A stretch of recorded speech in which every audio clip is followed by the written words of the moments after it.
안녕하세요. 하루 20분 공동체 성경 읽기 318일째. 오늘 본문은 사도행전 9장과 10장 말씀입니다. 9장은 이제 바울을 주목하기 시작합니다. 아직은 주의 제자들을 위협하면서 살기를 띠고 있는 청년 사울이죠. 그는 스데반의 죽음을 당연하게 여기면서 예수를 따르는 사도들을 핍박했습니다. 심지어 예수 믿는 자들을 잡아와서 심판하려는 계획을 가지고 다메섹으로 가던 중이었습니다. 그때 갑자기 하늘로부터 빛이 비치더니 사울아 사울아 내가 어찌하여 나를 핍박하느냐, 이 음성이 들렸습니다. 누구십니까 묻자 나는 내가 박해하는 예수라. 사울은 예수님에 대해 들어본 적은 있지만 아직까지 만나본 적은 없었습니다. 그는 사흘 동안 앞을 보지 못한 상태에서 먹지도 않고 마시지도 않았습니다. 그 후 사울은 대제사장 아나니아의 인도를 받았습니다. 아나니아가 안수할 때 사울의 눈에서 비늘 같은 것이 벗어지더니 다시 보게 되었습니다. 이전과는 다른 눈으로 세상을 보게 되었죠. 예수님 중심, 복음 중심의 삶으로 바뀐 것입니다. 그가 다시 보게 되면서 사울은 자신의 소명과 사명도 다시 깨닫게 되었습니다. 그는 즉시 회당에 들어가 예수님이 하나님의 아들이심을 선포했습니다. 그러나 사람들은 변화된 사울을 선뜻 받아들이기는 쉽지 않았습니다. 결국 바나바의 중재로 사울을 제자로 받아들이는데요. 훗날 이 두 사람은 복음의 파트너가 되어서 선교사로 파송받아서 전도 여행을 떠나게 되지요. 한편 전도 여행 중에 있던 베드로는 루다에서 8년 동안 중풍병으로 누워있던 애니야를 고쳐주고 욥바에서 여제자 다비다를 살려주었습니다. 일로 많은 사람들이 주를 믿게 되었습니다. 인생을 살아가다 보면요, 만남의 축복과 그 과정이 얼마나 중요한지를 깨닫게 되는데요. 10장에 나오는 고넬료는 환상에서 본 대로 베드로를 자신의 집으로 초청합니다. 베드로 또한 유대인으로서 이방인과 교제하는 것이 위법인 줄은 알지만 하나님의 부르심에 순종하면서 고넬료와 그의 가정에 들어가 복음을 전했습니다. 그 순간 그 자리에 있는 모든 사람들에게 성령이 내려와 이방 사람들이 방언으로 하나님을 찬양하는 놀라운 역사가 일어났습니다. 그때 베드로가 말하기를 이 사람들이 우리와 같이 성령을 받았으니 누가 능히 물로 세례 베품을 금하리요 하며 예수 그리스도의 이름으로 세례를 베풀었습니다. 유대인들과 사마리아 사람들은 물론 이방 사람들까지 성령을 받으면서 하나님의 백성이 되었습니다. 네, 이처럼 성령의 역사는 참으로 놀랍습니다. 하나님께서 지금 우리에게도 동일한 성령을 부어주십니다. 자, 그러면 하루 20분 공동체 성경 읽기 사도행전 9장과 10장 함께 읽겠습니다. 사도행전 9장. 한편 사울은 여전히 주의 제자들을 위협하며 그들을 죽일 기세로 대제사장에게 나아가 다메섹의 여러 회당들에 써보낼 공문을 요청했습니다. 거기서 그들을 따르는 사람을 만나기만 하면 남자와 여자를 가리지 않고 잡아다가 예루살렘으로 끌고 오기 위해서였습니다. 사울이 길을 떠나 다메섹 가까이 도착했을 때 갑자기 하늘에서 빛이 비쳐 그를 둘러쌌습니다. 사울이 땅에 쓰러졌습니다. 그때 그는 사울아, 사울아, 내가 왜 나를 핍박하느냐? 하는 음성을 들었습니다. 사울이 주여, 누구십니까? 라고 묻자 나는 내가 핍박하는 예수다. 지금 일어나 시내로 들어가거라. 내가 해야 할 일을 일러줄 사람이 있을 것이다 라고 대답하셨습니다. 사울과 함께 가던 사람들은 소리만 들리고 아무도 보이지 않아 아무 말도 못하고 멍하니 그곳에 서 있었습니다. 사울은 땅에서 일어나 눈을 떠보았으나 아무것도 볼 수 없었습니다. 그래서 그는 같이 가던 사람들의 손에 이끌려 다메섹으로 들어갔습니다. 사울은 3일 동안 앞을 보지 못한 채 먹지도 마시지도 않았습니다. 그때 다메섹에는 아나니아라는 제자가 있었습니다. 주께서 환상 가운데 아나니아야 하고 부르셨습니다. 그가 예 주여 라고 대답하자 주께서 아나니아에게 말씀하셨습니다. 너는 어서 곧은 길이라고 부르는 거리로 가거라. 그리고 그곳에 있는 유다의 집에서 다소 사람 사울을 찾아라. 지금 그가 기도하고 있다. 그는 환상 가운데 아나니아라는 사람이 와서 자기에게 손을 얹어 다시 보게 해주는 것을 보았다. 아나니아가 대답했습니다. 주여, 제가 이 사람에 대해 여러 가지 말을 들었는데 예루살렘에 있는 주의 성도들에게 온갖 해를 끼쳤다고 합니다. 그리고 그는 대제사장들로부터 권한을 받아 주의 이름을 부르는 사람들을 모두 잡아가려고 여기에 왔다고 합니다. 그러자 주께서 아나니아에게 이렇게 말씀하셨습니다. 가거라.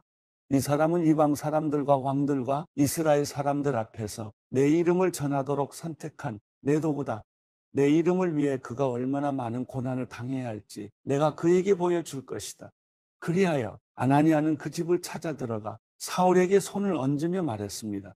사울 형제여, 오는 길에 당신에게 나타나셨던 주 예수께서 나를 보내 당신이 다시 볼 수 있게 하시고 성령을 충만히 받도록 하셨습니다. 그러자 즉시 사울의 눈에서 비늘 같은 것이 떨어져 나가더니 그가 다시 볼 수 있게 됐습니다. 그리고 그는 일어나 세례를 받은 후 음식을 먹고 기운을 되찾았습니다. 사울은 다메섹에 있는 제자들과 며칠을 함께 지냈습니다. 그는 곧바로 여러 회당에서 예수가 하나님의 아들이심을 선포하기 시작했습니다. 그 말을 들은 사람들은 모두 놀라며 이렇게 말했습니다. 이 사람은 예루살렘에서 예수 이름을 부르는 사람들에게 해를 입히던 사람이 아닌가? 또 그가 여기 온 것도 그들을 잡아 대제사장들에게 끌고 가려던 것이 아닌가? 그러나 사울은 더욱더 힘을 얻어 예수가 그리스도이심을 증명해 다메섹에 사는 유대 사람들을 어리둥절하게 만들었습니다. 여러 날이 지난 후 유대 사람들은 사울을 죽이려는 음모를 꾸몄습니다. 그러나 사울이 그들의 계획을 알게 됐습니다. 그들은 사울을 죽이려고 밤낮으로 성문을 철저하게 지키고 서 있었지만 사울의 제자들이 밤에 사울을 광주리에 담아 성벽을 통해 성 밖으로 달아내렸습니다. 사울은 예루살렘으로 올라가서 제자들과 교제하려고 했으나 그들은 사울이 제자가 된 것을 믿지 않고 모두 그를 두려워했습니다. 그러나 바나바는 사울을 데리고 사도들에게 가서 사울이 길에서 어떻게 주를 보았으며 주께서 그에게 말씀하신 것과 다메섹에서 그가 예수의 이름을 담대하게 전한 것을 그들에게 이야기해 주었습니다. 이렇게 해서 사울은 제자들과 함께 지내게 됐고 예루살렘을 자유롭게 다니면서 주의 이름을 담대하게 전했습니다. 사울은 그리스파 유대 사람들과 대화를 하고 논쟁도 벌였는데 그들은 사울을 죽이려고 음모를 꾸몄습니다. 형제들이 이 사실을 알고 사울을 가이사랴로 데리고 내려갔다가 다시 다소로 보냈습니다. 이렇게 해서 유대와 갈릴리와 사마리아에 온 교회가 든든히 서가면서 평안을 누리게 됐습니다. 그리고 교회는 주를 두려워하고 성령의 위로를 받으면서 그 수가 점점 더 늘어갔습니다. 한편 베드로는 여러 지역을 두루 다니다 루다에 사는 성도들을 방문하게 됐습니다. 거기서 에니아라는 사람을 만났는데 그는 중풍에 걸려 침대에 누워 있은 지 벌써 8년이나 됐습니다. 베드로가 그에게 에니아여, 예수 그리스도께서 그대를 고치실 것이요. 일어나 자리를 정돈하시오. 그러자 곧 에니아가 일어났습니다. 루다와 사론에 살고 있던 모든 사람들이 그를 보고 주께로 돌아왔습니다. 요바에는 다비다라고 부르는 여제자가 있었는데 그리스 말로는 도르가입니다. 그녀는 언제나 선한 일을 하고 가난한 사람들을 도왔습니다. 그 무렵 다비다가 병들어 죽게 되자 그 시신을 씻어 다락방에 두었습니다.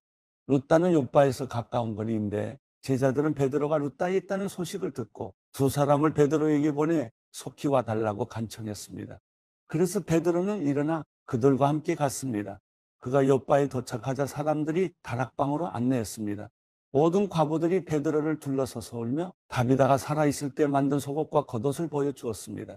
베드로는 사람들을 모두 방에서 내보낸 후 무릎을 꿇고 기도했습니다. 그러고는 시신을 향해 몸을 돌려 다비다야 일어나거라 명령하자 다비다가 눈을 뜨고 베드로를 보며 일어나 앉았습니다. 베드로는 손을 내밀어 그 여인의 손을 잡아 일으켜 세우고 성도들과 과부들을 불러 다비다가 살아난 것을 보여주었습니다. 이 일이 온 요바에 알려지면서 많은 사람들이 주를 믿게 됐습니다. 베드로는 요바에서 여러 날 동안 가죽 제품을 만드는 시몬의 집에 머물렀습니다. 사도행전 10장. 가이사랴에 고넬료라는 사람이 있었는데 그는 이탈리아 부대라는 로마 군대의 백부장이었습니다. 고넬료와 그 집안 사람들은 모두 경건하고 하나님을 경외하는 사람들이었습니다. 고넬료는 가난한 사람들에게 아낌없이 나눠주었고 항상 하나님께 기도했습니다. 어느 날 오후 3시쯤 고넬료가 환상을 보았습니다. 하나님의 천사를 분명히 본 것입니다. 천사가 그에게 와서 고넬료야라고 부르는 것이었습니다. 고넬료가 천사를 쳐다보고 주님, 무슨 일입니까? 라고 물었습니다. 천사가 대답했습니다. 내 기도와 내가 가난한 사람들에게 준 선물이 하나님 앞에 기억되는 제물로 올려졌다. 지금 사람들을 옆바로 보내 베드로라고도 하는 시몬을 데리고 오너라. 그가 지금 가죽 제품을 만드는 시몬의 집에 함께 머물고 있는데 그 집은 바닷가에 있다. 천사가 말을 전하고 떠나자 고넬료는 2명의 하인과 경건한 병사 1명을 불렀습니다. 고넬료는 그들에게 자초지종을 설명하고 옆바로 보냈습니다. 이튿날 낮 12시쯤 그들이 여행을 계속하다가 욥바에 가까이 왔을 즈음 베드로는 지붕에 올라가 기도하려던 참이었습니다. 그는 배가 고파 뭔가 좀 먹었으면 했는데 음식이 준비되고 있는 동안 환상을 보게 됐습니다. 하늘이 열리고 큰 보자기 같은 것이 내 귀퉁이가 묶여 땅으로 내려오는 것이었습니다. 그 안에는 온갖 종류의 네 발 가진 짐승들과 땅에 기어다니는 것들과 공중의 새들이 들어있었습니다. 그때 베드로야 일어나 잡아먹어라 하는 음성이 베드로에게 들렸습니다. 베드로는 말도 안 됩니다. 주님, 저는 불결하고 더러운 음식은 먹어본 적이 없습니다. 라고 대꾸했습니다. 그러자 하나님께서 깨끗하게 하신 것을 불결하다고 하지 마라 하는 음성이 2번째로 들렸습니다. 이런 일이 3번 일어나더니 곧 그 보자기는 다시 하늘로 올라갔습니다. 베드로가 이 환상이 무슨 뜻인지 궁금해하는 동안 고넬료가 보낸 사람들이 시몬의 집을 찾아와 문 앞에 서 있었습니다. 그들은 큰 소리로 베드로라고 하는 시몬이 여기 묵고 있습니까? 하고 물었습니다. 베드로가 아직 환상에 대해 생각하고 있을 그때 성령께서 말씀하셨습니다. 시몬아, 3사람이 너를 찾아왔다. 그러니 일어나 아래로 내려가 보아라. 그리고 주저하지 말고 그들과 함께 가거라. 내가 그들을 보냈기 때문이다. 베드로는 내려가서 그 사람들에게 말했습니다. 내가 당신들이 찾고 있는 그 사람입니다만 무슨 일로 오셨습니까? 그러자 그 사람들이 대답했습니다. 저희는 고넬료 백부장이 보내서 왔습니다. 고넬료는 의인이요, 하나님을 경외하는 분이시며 온 유대 사람들에게도 존경받는 분이십니다. 한 거룩한 천사가 고넬료에게 나타나 당신을 집으로 모셔와 당신이 하는 말을 들으라고 했습니다. 그러자 베드로는 그 사람들을 맞아들여 그 집에 묵게 했습니다. 다음 날 베드로는 그들과 함께 길을 떠났습니다. 욥바에서 온 형제들 몇 사람도 동행하게 됐습니다. 이튿날 그는 가이사랴에 도착했습니다. 고넬료는 친척들과 가까운 친구들을 불러놓고 기다리고 있었습니다. 베드로가 집으로 들어가자 고넬료가 맞이하며 베드로 발 앞에 엎드려 경의를 표했습니다.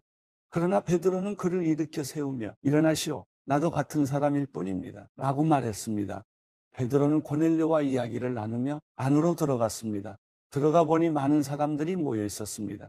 그들에게 베드로가 말했습니다. 여러분도 잘 알다시피 이렇게 이방 사람과 교제하거나 방문하는 것은 우리 유대 사람으로서는 율법에 어긋나는 행동입니다. 그러나 하나님께서는 어떤 사람도 불결하거나 더럽다고 해서는 안 된다고 내게 보여주셨습니다. 그렇게 여러분이 나를 불렀을 때 사양하지 않고 왔습니다. 그런데 무슨 일로 나를 불렀습니까?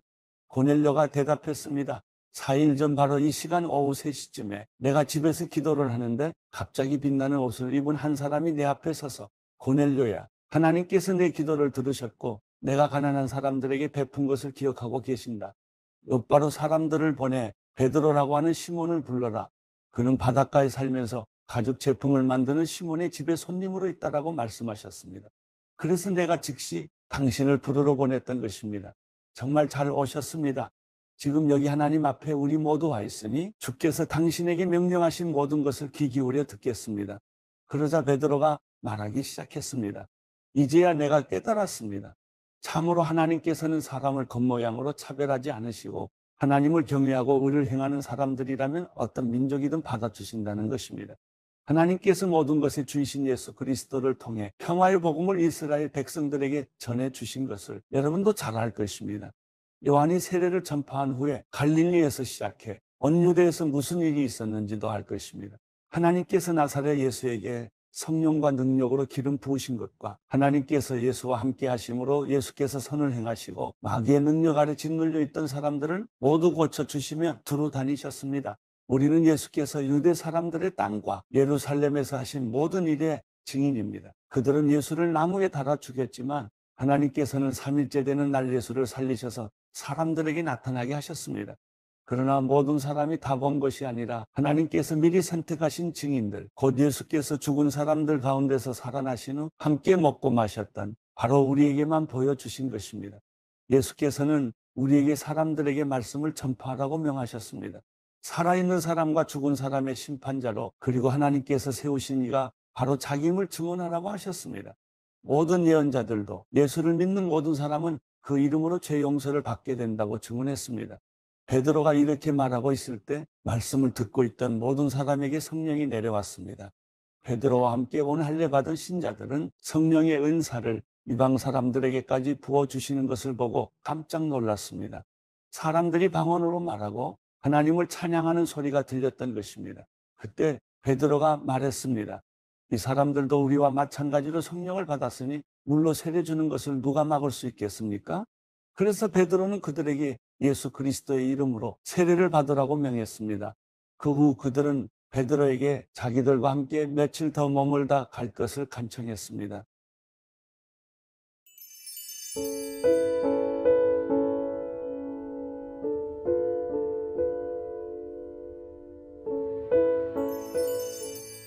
시편 8편. 여호와 우리 주여, 주의 이름이 온 땅에 어찌 그리 장엄한지요. 주께서 그 영광을 하늘 위에 두셨습니다. 어린아이들과 젖먹이들의 입으로 찬양하게 하셨으니 주께서 대적들과 원수들과 보복하는 사람들을 잠잠하게 하시려는 것입니다. 주의 손가락으로 만드신 주의 하늘과 주께서 달아 놓으신 달과 별들을 생각해 봅니다. 사람이 무엇이기에 주께서 이렇게 마음을 쓰시며 인자가 과연 무엇이기에 이토록 돌봐주십니까? 주께서 사람을 하늘에 있는 존재보다 조금 못하게 만드시고 영광과 존귀함에 관을 씌우셨습니다. 또 주의 손으로 만드신 것을 사람이 다스리게 하시고 모든 것을 사람의 발 아래 두셨습니다. 곧 모든 양들, 소들, 들짐승들, 공중의 새들, 바다의 물고기들, 바닷길을 헤엄쳐 다니는 모든 것들을 다스리게 하신 것입니다. 여호와 우리 주여, 주의 이름이 온 땅에 어찌 그리 장엄한지요.